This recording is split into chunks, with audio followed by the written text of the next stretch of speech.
Greetings, family. Welcome back to another episode of Mad Talk TV with your host, King Fire, aka The Fresh King. Family, I came over a news clip today talking about athleisure brands and how Nike was falling behind in all other brands now. We're talking about Under Armour, Brooks, Saucony even, Hoka, I don't know how to pronounce it, but you guys know what I'm speaking of, right? All these other running shoes and other athleisure brands are surpassing Nike.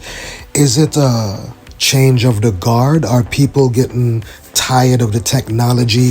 Are the innovators not innovating, family? What is going on that's making Nike fall behind all the rest of these brands, these new coming brands that's coming out?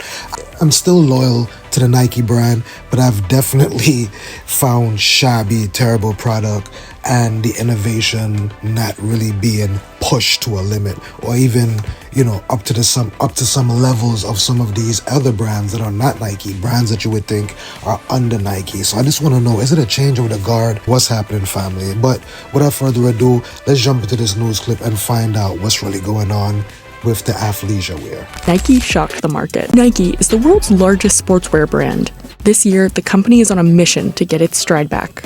This week, the company posting its first earnings under new CEO Elliott Hill. Nike beating on the top and bottom lines, but its sales fell 8%. Analysts say it's the beginning of a long turnaround for the company, after what should have been an Olympic gold earnings summer.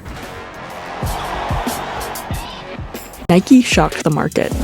Shares of Nike are in free fall after they missed on revenue last night and cut their full-year earnings guidance. The shares, down 20%, are on pace for their worst day ever.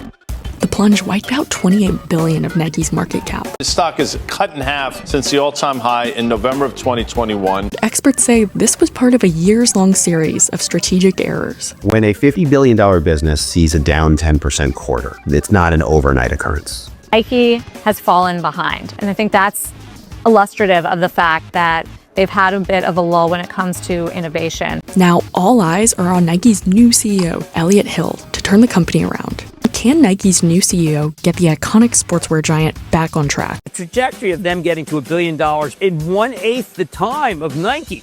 Sportswear is the fastest growing category in fashion.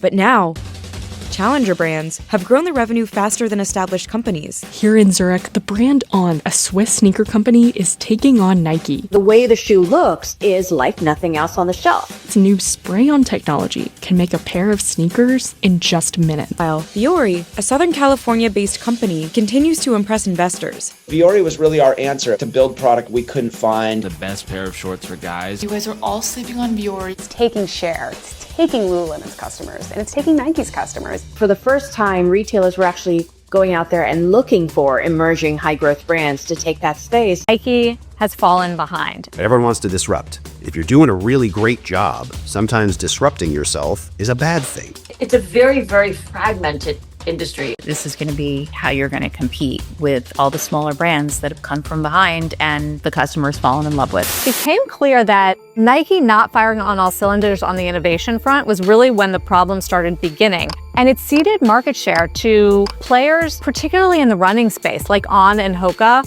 Everybody wears these. Yes, this is the Hoka Clifton 9. It is the hottest running shoe of the summer. Tell me. Inventory piled up as consumers started to pull back and turn to other brands. The core problem at the end of the day is that the North American consumer started seeing Nike as being a little bit cheapened because there was such an excess of product. And this goes back to the idea of when you have too much, you become less interesting, you become less popular, you become less cool. If there's no line outside of a club, most people aren't walking in. Experts say the lesson learned is for retailers to remember what they do best, something Nike may have lost sight of in its effort to become a tech operation. Being a technology company is not what makes you special. The mantra of tech is disrupt. Everyone wants to disrupt. If you're doing a really great job, sometimes disrupting yourself is a bad thing. And so figuring out how to evolve rather than break, I think is really important. By early 2024, Nike started quietly returning to wholesale partners. Since going public in 1980, Nike's formula of marketing around elite athletes helped it become a global superpower. So what makes Nike special? Well, that's, I think, part of the magic of the marketing. So much of retail is storytelling.